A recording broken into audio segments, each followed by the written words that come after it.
Selamat pagi, sejahtera, shalom ibu bapak saudara-saudara jemaat sejahtera di DKI Jakarta yang diberkati Tuhan. Salam sehat semua. Bapak ibu saudara-saudara, anak-anak yang diberkati Tuhan. Pagi hari yang indah ini, kita semua tentu merasakan sukacita. Kita semua tentu menikmati istirahat malam kita, karena kita tidak sendirian. Kita dijaga oleh Bapa di surga dalam tidur malam kita, dan pagi hari ini Dia kembali memberi kita hari yang baru, kekuatan yang baru. Saudara-saudara, pagi hari ini Bapak Ibu anak-anak, saya mengajak kita semua untuk kembali menghayati kebenaran firman Tuhan. Kita berdoa. Bapa di surga, hari ini kami sudah memasuki bulan kelima di tahun 2024. Dan kami sudah berada di awal bulan kelima ini. Kami bersyukur untuk semua berkat Tuhan. Sebelum kami masuki semua kehidupan kami, langkah demi langkah kami ingin Tuhan bekali kami dengan firman-Mu. Karuniakan kuasa Roh Kudus-Mu yang memberi kami kemampuan dan hikmat untuk kami mengerti, dan kami pun berlakukan itu di dalam setiap langkah hidup kami dan tanggung jawab kami sebagai orang percaya dan sebagai pelaku-pelaku firman-Mu. Berbicaralah kepada kami semua ya Yesus, karena kami sudah siap untuk mendengarkannya. Amin.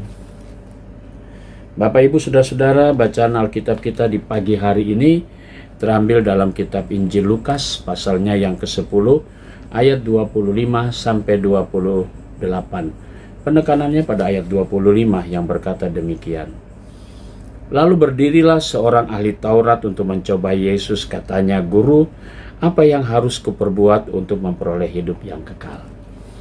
Demikian firman Tuhan. Judul yang menjadi landasan renungan kita berkata, hidup yang kekal atau hidup kekal. Saudara-saudara yang Tuhan Yesus kasihi, salah satu teman bicara dalam perjalanan pelayanan Yesus yang terkadang isi dari percakapan itu ingin mencobai, itu kalimatnya. Dan itu juga kata yang ditulis dalam Injil Lukas. Mereka itu adalah ahli-ahli Taurat. Tentu soal hidup kekal mereka sudah tahu bagaimana caranya, tapi mereka ingin mendengar bagaimana pendapat Yesus tentang hidup yang kekal. Karena dalam konsep orang Yahudi, untuk memperoleh hidup yang kekal itu harus melakukan semua aturan hukum Taurat yang sudah ditetapkan sejak zaman Musa. Jadi kalau mereka hidup berdasarkan hukum Taurat, maka mereka mendapat berkat. Mereka memperoleh hidup yang kekal. Jadi dalam konsep itulah orang-orang Yahudi, ahli-ahli Taurat, mengatakan bahwa di luar orang Yahudi mereka tidak kenal hukum Taurat, maka tidak mendapat hidup yang kekal. Dan ini yang mau menjadi ukuran. Dan bagaimana pendapat Yesus? Yesus tahu apa yang dimaksud daripada ahli Taurat itu. Ia ingin mencoba Yesus, dan Yesus salah menjawab, maka ia akan dipojoki dan sebagainya, dan menjadi bekal untuk menghantam dan mulai mengejar atau mulai punya niat yang buruk terhadap Yesus. Nah, saudara-saudara yang Tuhan Yesus kasih, kita tidak bicara soal hukum orang Yahudi dan sebagainya, tapi mari kita coba perhatikan. Hidup yang kekal menjadi sebuah tujuan hidup saudara dan saya. Tentu kita semua ingin memperoleh itu. Tapi persoalannya, semua yang kita lakukan apakah menjadi jaminan bahwa saudara dan saya sudah mendapat hidup yang kekal? Soal yang pertama, bahwa hidup yang kekal itu adalah anugerah dari Tuhan. Dan kita semua melalui pengorbanan Kristus, kita semua ditebus. Dan kita sudah dialihkan atau sudah beralih dari kematian kekal menjadi hidup yang kekal. Nah, sekarang bagaimana mempertahankan apa yang sudah menjadi bagian hidup kita? Yaitu kita kembali hidup dalam kebenaran firman Tuhan. Kita melakukan segala sesuatu yang diperintahkan oleh Yesus. Jadi, kita sudah memperoleh hidup kekal, dan karena itu kebaikan segala kesalehan kita adalah jawaban dari apa yang sudah Tuhan buat melalui pengorbanan, kematian, dan kebangkitannya.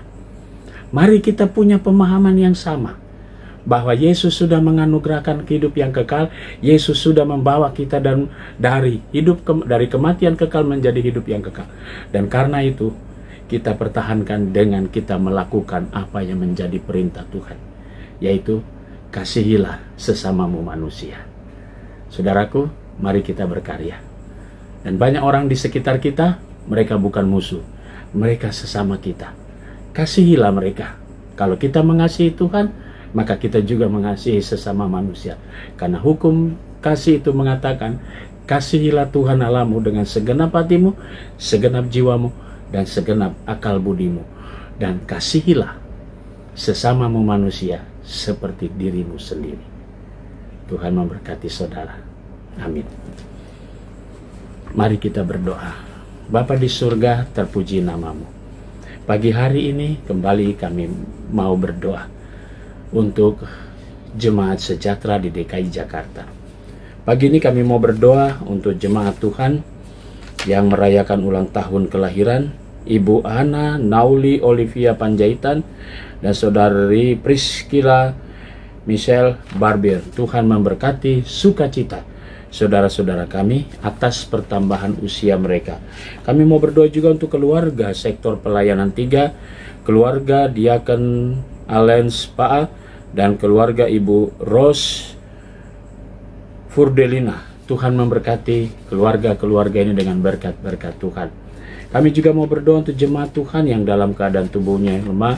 Kami berdoa untuk proses pemulihan Bapak Boy Kainama, Bapak Ludwig Dondo Kambe Irot, Ibu Julia Sutrisno, dan Ibu Elizabeth Magdalena Sri Astuti. Tuhan berkati dalam proses pemulihan setelah jalannya operasi. Semuanya yang saudara-saudara yang kami kasihi tetap dalam pemeliharaan Tuhan dan diberikan kesehatan secara berangsur-angsur. Kami juga mau berdoa di pagi hari ini untuk pegawai kantor gereja, koster, dan keamanan, jemaat-jemaat GPIB dimanapun mereka berada, Majelis Sinode selaku pimpinan GPIB. Tuhan memberkati keluarga, karya kerja, dan juga pelayanan mereka. Bahkan semua unsur yang ada di dalam Majelis Sinode diberkati oleh Tuhan. Kami serahkan doa syukur kami pagi hari ini dalam nama Tuhan Yesus, Kepala Gereja kami yang hidup. Amin. Selamat pagi, selamat berkarya. Tuhan memberkati saudara.